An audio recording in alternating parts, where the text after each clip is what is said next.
नमस्कार, मैं दीपक गर्ग आपका स्वागत करता हूं GK with Deepak Garg YouTube channel पर। मैं आपको पढ़ा रहा था राजस्थान के भौतिक प्रदेश। राजस्थान के भौतिक प्रदेश 4 प्रकार के होते हैं: मरुस्थल, अरावली, मैदान तथा पठार। मैंने मरुस्थल पूरा कंप्लीट करवा दिया है, जो बेसिक से एकदम एडवांस तक है। अगर आपने हमारे मरुस्थल की वीडियो नहीं देखी है तो हमारे यूट्यूब चैनल पर जाकर देख सकते हो, ठीक है। अब मैं नया टॉपिक शुरू कर रहा हूँ जो राजस्थान के भौतिक प्रदेश का ही एक पार्ट है, वो है अरावली। क्या शुरू कर रहा हूँ मैं आज? अरावली। आज हम पढ़ेंगे अरावली।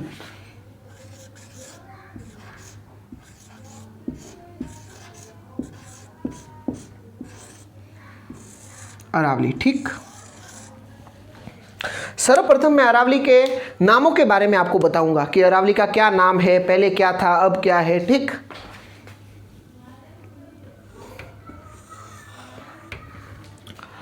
अरावली को अरावली मुख्यतः गुजरात में कहा जाता है। अगर प्रश्न आ जाए कि अरावली को अरावली मुख्यतः कहाँ कहा जाता है, तो अरावली को अरावली मुख्यतः गुजरात में कहा जाता है। अरावली को अरावली मुख्यतः कहाँ कहा जाता है? गुजरात में, ठीक। अगर दूसरा ये प्रश्न आ जाए कि अरावली को विष्णु पुराण में क्या कहा गया है? किसमें? विष्णु पुराण में। तो अरावली को विष्णु पुराण में कहा गया है, विष्णु पुराण। अरावली को विष्णु पुराण में कहा गया है परिपत्र। क्या कहा गया है विष्णु पुराण में? अरावली को परिपत्र, ठीक। अरावली को भूगोल की भाषा में अलग नाम से पुकारा जाता है। किसमें? भूगोल की भाषा में।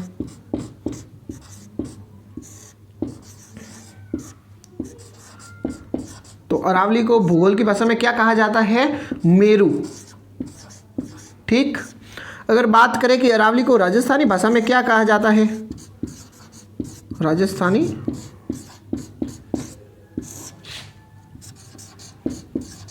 भाषा। तो अरावली को राजस्थानी भाषा में कहा जाता है अडावटा। अडावटा। अगर बात करें कि अरावली को बूंदी में क्या कहा जाता है, क्योंकि अरावली का एक जिला है, नहीं, राजस्थान का एक जिला है बूंदी, उसमें अरावली को अलग नाम से पुकारा जाता है। बूंदी में अरावली को अलग नाम से पुकारा जाता है। बूंदी में अरावली को कहा जाता है आड़ावाला, ठीक। क्या कहा जाता है? आड़ावाला। अब अगर बात करें कि अरावली का निर्माण कब हुआ था, किस युग में अरावली का निर्माण हुआ था, आज से करीबन कितने सालों पहले अरावली का निर्माण हुआ था, तो अगर उसकी बात करें तो अरावली का जो निर्माण माना जाता है वह माना जाता है प्री कैम्ब्रियन युग में। कब? प्री कैम्ब्रियन युग में, ठीक। कब माना जाता है? प्री कैम्ब्रियन युग में। यह कब था? आज से करीबन 65 करोड़ वर्ष पहले। 65 करोड़ वर्ष पहले अरावली का जो निर्माण माना जाता है वह प्री कैम्ब्रियन युग का माना जाता है, तथा आज से करीबन कब था? 65 करोड़ वर्ष पहले, ठीक। अगर अब बात करें कि अरावली की विस्तार दिशा कहाँ से कहाँ तक है, अरावली की विस्तार दिशा क्या है, तो जो अरावली की विस्तार दिशा है वह है दक्षिण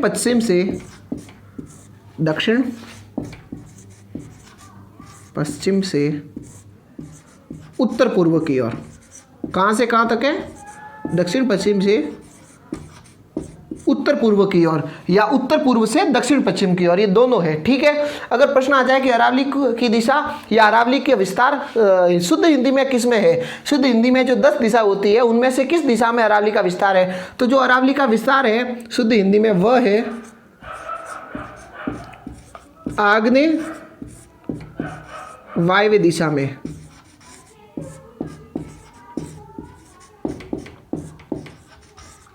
जो अरावली का शुद्ध हिंदी में अगर बात करें जो 10 दिशाएं होती है उनमें किस दिशा में विस्तार है, तो वह है आग्नेय वायव्य दिशा में, तथा नॉर्मल है दक्षिण पश्चिम से उत्तर पूर्व या उत्तर पूर्व से दक्षिण पश्चिम की ओर, ठीक।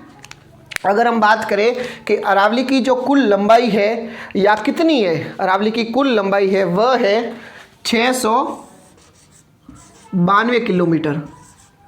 कितनी? 692 किलोमीटर, जो कहाँ से कहाँ तक है? जो राजस्थान, जो भारत के 3 राज्यों में है। ये 692 किलोमीटर जो अरावली की लंबाई है वह भारत के 3 राज्यों में है। कौन कौन से? गुजरात, राजस्थान तथा हरियाणा। कहाँ से कहाँ तक है? हरियाणा। ये 3 राज्यों में है, भारत के 3 राज्यों में अरावली है। कहाँ से कहाँ? गुजरात, राजस्थान तथा हरियाणा। अगर हम बात करें कि भारत में अरावली कहाँ से कहाँ तक है, जो सीमा तो होगी कि अरावली यहाँ से स्टार्ट होकर वहाँ तक खत्म हो जाती है भारत में। तो अरावली भारत में जो शुरू होती है वह होती है, एक गुजरात का शहर है पालनपुर। कहाँ? पालनपुर, जो कहाँ पड़ता है? गुजरात में। गुजरात के पालनपुर से संसद भवन जो दिल्ली है, संसद भवन दिल्ली में रायसीना की पहाड़ियों के रूप में स्थित है। किसके रूप में? रायसीना की पहाड़ियाँ। रायसीना की पहाड़ियाँ कहाँ से कहाँ तक है भारत में अरावली? पालनपुर के गुजरात से संसद भवन दिल्ली में रायसीना की पहाड़ियों के रूप में स्थित है। अब अगर अपने तो राजस्थान जीके से मतलब है, अपन को तो इससे क्या मतलब? अगर राजस्थान की बात करें तो राजस्थान में जो अरावली की कुल लंबाई है वह है 550 किलोमीटर। अरावली की कुल लंबाई है 550 किलोमीटर। अब अगर बात करें कि राजस्थान में अरावली कहाँ से कहाँ तक है, तो जो राजस्थान में अरावली है वह शुरू होती है खेड़ ब्रह्मा।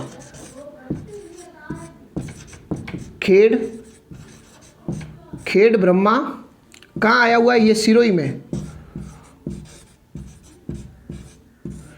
खेड़ ब्रह्मा सिरोही से कहाँ तक है? खेतड़ी गांव। खेड़ ब्रह्मा सिरोही से खेतड़ी गांव कहाँ आया हुआ है? झुंझुनू। अगर पूछ ले कि राजस्थान में अरावली कहाँ से कहाँ तक है, तो खेड़ ब्रह्मा सिरोही से खेतड़ी गांव झुंझुनू। ख से ख, ये आता, ये आप याद रखना, ख से ख। राजस्थान में कहाँ से कहाँ तक है? ख से ख। ख से खेड़ ब्रह्मा, ख से खेतड़ी गांव, जो कहाँ है? झुंझुनू में। खेड़ ब्रह्मा है सिरोही में। ठीक। अगर हम बात करें कि विश्व की सबसे प्राचीनतम पर्वत कौन सा है, सबसे प्राचीन सबसे पुराना पर्वत कौन सा है, तो अभी मैंने आपको बताया था कि इसका प्री कैम्ब्रियन युग में इसका निर्माण हुआ था। तो सबसे पुराना पर्वत है ये जो अरावली है, सबसे पुरानी पर्वत है ये, प्राचीन पर्वतमाला। ये तो हो गया अरावली जो सबसे प्राचीन पर्वतमाला है। अब अगर प्रश्न आ जाए कि सबसे नया पर्वत कौन सा है, प्रश्न तो कोई भी आ सकता है कि विश्व का सबसे जो नया पर्वत माना गया है वह कौन सा है, तो विश्व का सबसे नया पर्वत माना गया है हिमालय को। किसको माना गया है? हिमालय को। ठीक। अगर प्रश्न आ जाए कि विश्व का सबसे जो नया पर्वत है वह कौन सा है, तो हिमालय। सबसे पुराना पर्वत तथा सबसे नया पर्वत दोनों ही हमारे पास है, भारत में है। सबसे पुराना पर्वत तथा सबसे नया पर्वत दोनों ही हमारे पास है। ठीक है। लेकिन एक बात बता दूं आपको कि आपको पता होगा कि जहाँ पर जो पर्वतीय इलाका होता है, जहाँ पर पर्वत वगैरह होते हैं, पहाड़ वगैरह, तो वहाँ पर भूकंप नहीं आता है। आपको पता होगा इसी कारण अरावली क्षेत्र में भूकंप नहीं आता है, लेकिन हिमालय के क्षेत्र में तो भूकंप आता है। फिर क्यों आता है, जबकि नहीं आना चाहिए, क्योंकि यह भी तो पहाड़ है। क्यों आता है? इसके आने का मेन कारण यही है कि मैंने अभी क्या बोला कि ये सबसे नया पर्वत है, तो वैज्ञानिकों के हिसाब से ये अभी भी अपनी ऊंचाई बढ़ा रहा है, मतलब अभी भी इसकी ऊंचाई बढ़ रही है, ये अपना विस्तार कर रहा है अभी भी। इसी कारण यहाँ इस क्षेत्र में भूकंप ज़्यादा आता है। भूकंप ज़्यादा आने का कारण क्या है कि ये नया है, क्योंकि ये हिमालय नया है तथा हिमालय ये इसी कारण अपनी ऊंचाई बढ़ा रहा है। ठीक है। ये तो हो गया राजस्थान में कितना किलोमीटर लंबाई है अरावली की? 550 किलोमीटर। ठीक। अगर हम बात करें कि अरावली कहाँ से निर्माण हुई है, मतलब अरावली निर्माण तो इस युग में हुई थी, पर कहाँ से माना गया इसका निर्माण, ये किसका हिस्सा है, तो जो माना गया है अरावली को एक लक्षद्वीप है। लक्षद्वीप कौन सा है? लक्षद्वीप एक लक्षद्वीप का भाग है, मिनिकॉय द्वीप।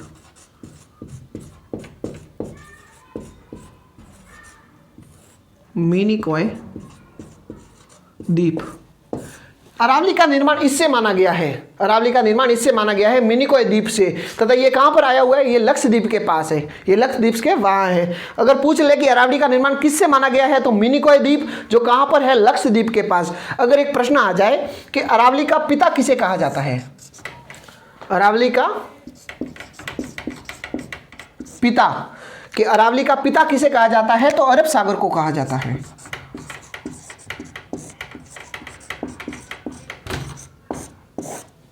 अरावली का पिता अरब सागर को कहा जाता है, तथा अरावली का निर्माण मिनिकॉय द्वीप जो लक्षद्वीप के पास पड़ता है। अगर पूछ ले कि अरावली की औसत ऊंचाई कितनी है, अरावली की औसत ऊंचाई, अरावली की औसत ऊंचाई है 930 मीटर। ये अरावली की औसत ऊंचाई है। अगर पूछ ले कि अरावली की औसत ऊंचाई कितनी है, तब 930 मीटर। अगर प्रश्न ये आ जाए कि अरावली राजस्थान राज्य के कितने भूभाग पर स्थित है, अरावली राजस्थान राज्य के कितने भूभाग पर स्थित है, तो जो अरावली राजस्थान राज्य के भूभाग पर स्थित है वह है 9.1%। कितना? 9.1% भूभाग पर अरावली स्थापित है। राजस्थान के 9.1% भूभाग पर अरावली स्थापित है। अगर पूछ ले संपूर्ण अरावली कितनी है, 992 किलोमीटर। राजस्थान में कितनी है, 550 किलोमीटर। प्रश्न एक बार यह भी आ गया था कि संपूर्ण अरावली का कितना प्रतिशत राजस्थान में हिस्सा है, कितनी संपूर्ण कितनी है, 992 किलोमीटर, तथा राजस्थान में कितना है, 550 किलोमीटर। एक बार प्रश्न ये आ गया था कि संपूर्ण अरावली का कितना प्रतिशत भाग राजस्थान में है, तो जो इसका जब प्रतिशत निकालोगे आप, तो इसका प्रतिशत आएगा 80%। 79 पॉइंट कोई आएगा तो वो 80 माना गया है। ठीक है। अगर पूछ ले कि संपूर्ण अरावली का कितना प्रतिशत राजस्थान में भाग है, तो संपूर्ण अरावली का राजस्थान में भाग है जो 80% है। कितना? 80%। अब मैं आपको पढ़ाऊंगा राजस्थान में अरावली की ऊंचाई तथा विस्तार के बारे में। उससे पहले मैं आपको एक बात बता दूं कि राजस्थान में जो अरावली है लगभग 13 जिलों में है। अगर बात करें उसकी कि कुछ राइटर तो 17 जिले भी बताते हैं। वो क्यों बताते हैं, इसका कारण ये है कि अगर अरावली का छोटा हिस्सा भी अगर किसी जिले में है, अगर उसको भी गिनना है तब आएंगे 17 जिले। ठीक है। अगर मेन की बात करें कि बड़े अरावली का हिस्सा किन किन राज्य जिलों में है, तो वह आएंगे 13 जिले। ठीक है। अब मैं आपको बताता हूं राजस्थान में अरावली का विस्तार तथा ऊंचाइयों के बारे में। यहां पहले जिले लिख देता हूं मैं।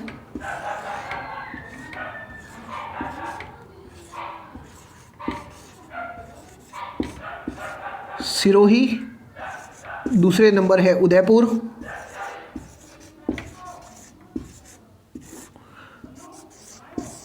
तीसरा नंबर है अजमेर,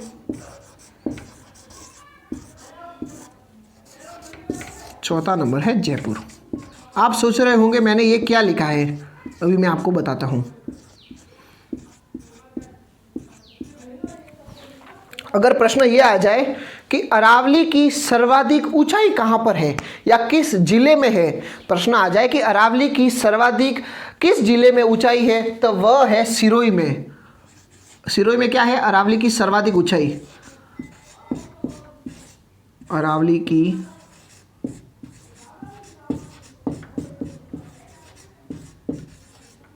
सर्वाधिक ऊंचाई। ठीक। फिर बात करें कि अरावली का सर्वाधिक विस्तार कहां पर है, कहां पर अरावली सबसे ज्यादा फैली हुई है, तो वह है उदयपुर में। अरावली का सर्वाधिक विस्तार,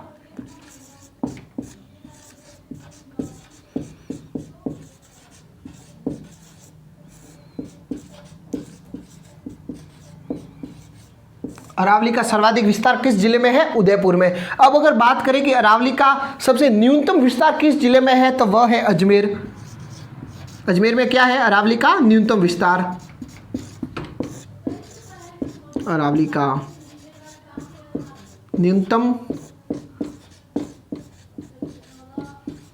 विस्तार। अब अगर बात करें कि अरावली की सबसे न्यूनतम ऊंचाई कहां पर है, तो वह है जयपुर। अरावली की न्यूनतम ऊंचाई। यह 4 प्रश्न है, इम्पोर्टेंट है, आप एक बार फिक्स आप याद कर ही लेना, क्योंकि यह बहुत बार आ चुका है कि अरावली की सबसे न्यूनतम ऊंचाई कहाँ पर है, तो फिर जयपुर। अरावली की सर्वाधिक ऊंचाई सिरोही, सर्वाधिक विस्तार उदयपुर, सबसे कम विस्तार अजमेर। ये आप बिल्कुल रट लेना इसको, क्योंकि सिंपल ही है, ज़्यादा कुछ है नहीं, ठीक है। अब मैं आपको बताता हूँ अरावली के महत्व के बारे में, कि अगर अरावली नहीं होती तो क्या होता, अरावली के होने से हमको क्या क्या फायदे हैं, अरावली का महत्व क्या है, उसके बारे में आपको बताता हूँ। अरावली का महत्व,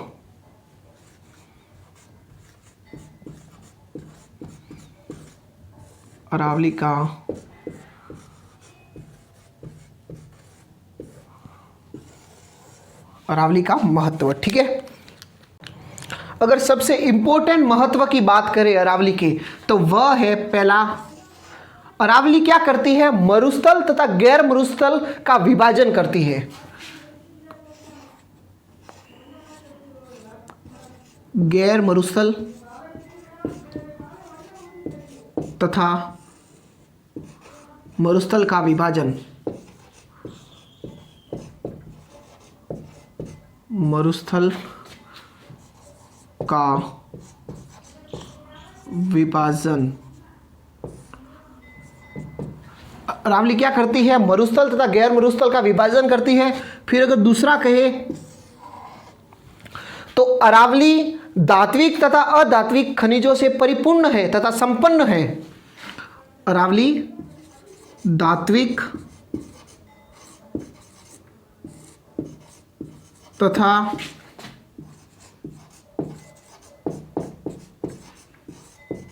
अधात्विक खनिजों से संपन्न है, अरावली धात्विक तथा अधात्विक खनिजों से संपन्न है। फिर अरावली का जो तीसरा महत्व है वह है जो राजस्थान में नदियां बहती है, उनका अधिकांश नदियां हैं, उनका उद्गम स्थल अरावली है।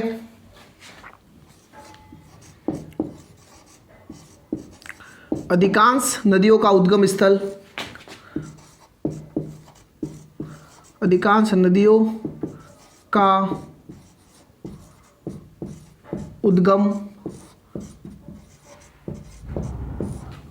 नदियों का उद्गम स्थल अरावली है, ठीक है। फिर अगर बात करें कि अरावली का और महत्व कौन सा है, तो अरावली का जो चौथा मैं आपको बता रहा हूं महत्व, वह सबसे इंपॉर्टेंट है। क्या करती है अरावली, रेगिस्तान के मार्च को रोकती है। रेगिस्तान के मार्च मतलब प्रसार, को रोकती है। क्या करती है, रोकती है। अरावली क्या करती है, रेगिस्तान के मार्च या प्रसार को रोकती है, रेगिस्तान का मार्च या प्रसार को रोकती है। कैसे रोकती है, एक तरफ मरुस्थल है तथा एक तरफ नदियों वाला इलाका है जहां पर नदियां बहती है। तो अरावली क्या है कि अगर अरावली नहीं होती तो हवा के साथ रेगिस्तान बढ़ता जाता, ये मरुस्थल बढ़ता जाता। इसी कारण ये अरावली से टकराने से क्या, फिर मिट्टी वहीं पर रहती है, इस कारण मिट्टी आगे नहीं जाती है। तो इसी कारण अरावली रेगिस्तान के मार्च को रोकती है, ठीक है। फिर अगर पांचवें की बात करें, पांचवा महत्व अरावली का जो पांचवा महत्व है वह है अरावली जल विभाजन का कार्य करती है। क्या करती है,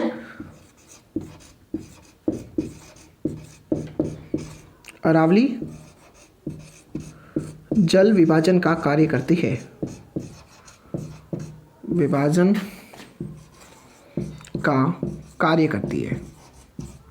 अरावली क्या करती है, जल विभाजन का कार्य करती है। ये जल विभाजन का कार्य कैसे करती है कि एक तरफ तो मरुस्थल है तथा एक तरफ नदी है, तो ना तो नदी को इस तरफ आने देती है, ना मरुस्थल को उस तरफ जाने से रोकती है, ठीक है। तो ये क्या करती है, अरावली जल विभाजन का राजस्थान में कार्य करती है। जो छठा है वह महत्व आप नहीं कह सकते, वह इसके डी महत्व, या आप कह सकते हो कि ये इसकी नेगेटिविटी है कि ये क्या करती है, अरब सागर से जो मानसून आता है उससे वर्षा कराने में ये असमर्थ है।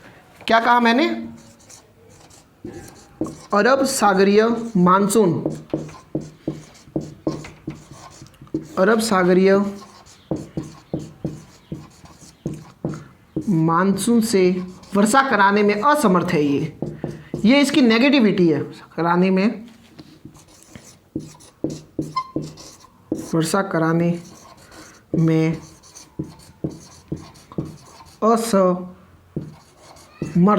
असमर्थ है। क्या है? अरब सागरीय मानसून से वर्षा कराने में असमर्थ है अरावली। अरावली क्या करती है? अरावली इस तरीके से राजस्थान में है कि जो अरब सागरीय का मानसून आता है वह इसके पास से होकर निकल जाता है। अगर ये तिरछी होती तो उससे टकराकर वहां वर्षा हो सकती थी, लेकिन ये उसके सीध में हो। जैसे कि मैं आपको बताता हूं ये कैसी है अरावली। ये अगर राजस्थान मानो आप, ये तो ऐसे अरावली है, ऐसे। तो जो अरब सागर का मानसून उठता है वह ऐसे होता है, ऐसे चला जाता है। अगर ये ऐसे होती तो यहाँ से टकराकर अरब सागर का मानसून यहाँ पर बारिश हो सकती थी, लेकिन नहीं होती है क्योंकि ये इसके सीध में ही है, इसके समांतर है अरावली। अरब सागर के अरावली कैसी है? समांतर है। इसके कारण अरब सागरीय मानसून से वर्षा कराने में ये असमर्थ है। फिर अगर 7वें की बात करें तो पहले जो राजपूतों के दुर्ग होते थे, जो राजपूतों के पहले दुर्ग होते थे, उसमें क्या है, उसकी जो ये सुरक्षा प्रदान करती थी अरावली। अरावली राजपूतों के पुराने दुर्ग को सुरक्षा प्रदान करती थी। इसी के कारण अरावली को अबुल फजल ने ऊंट की गर्दन कहा है। क्या कहा है? अरावली को अबुल फजल ने ऊंट की गर्दन कहा है, क्योंकि अरावली को कोई छू नहीं सकता, उसके ऊपर से तो कोई आ नहीं सकता। इस कारण वहाँ पर क्या है, ये दुर्गों का रक्षा करती थी। इस कारण अबुल फजल ने अरावली को ऊंट का गर्दन कहा है। ठीक है। अगर फिर बात आ जाए कर्नल जेम्स टॉड की, कि कर्नल जेम्स टॉड ने अरावली को क्या कहा है, तो कर्नल जेम्स टॉड ने कहा है, टॉड ने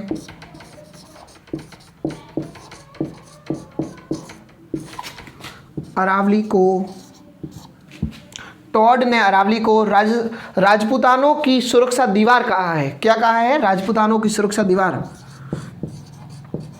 राजपूतानों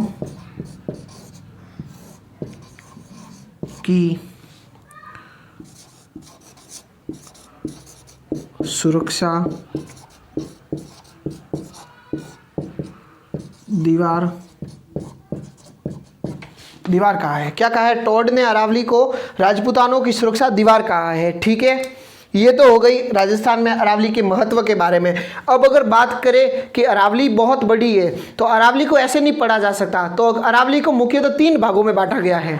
अरावली को मुख्यतः 3 भागों में बांटा गया है। ये जैसे कि अरावली है, तो इसको यहाँ से और यहाँ तक अरावली को 3 भागों में बांटा गया है। जो ये ऊपर वाला हिस्सा है इसका नाम है उत्तरी अरावली। उत्तरी अरावली। ये जो मध्य वाला हिस्सा है इसको बोलते हैं मध्य अरावली।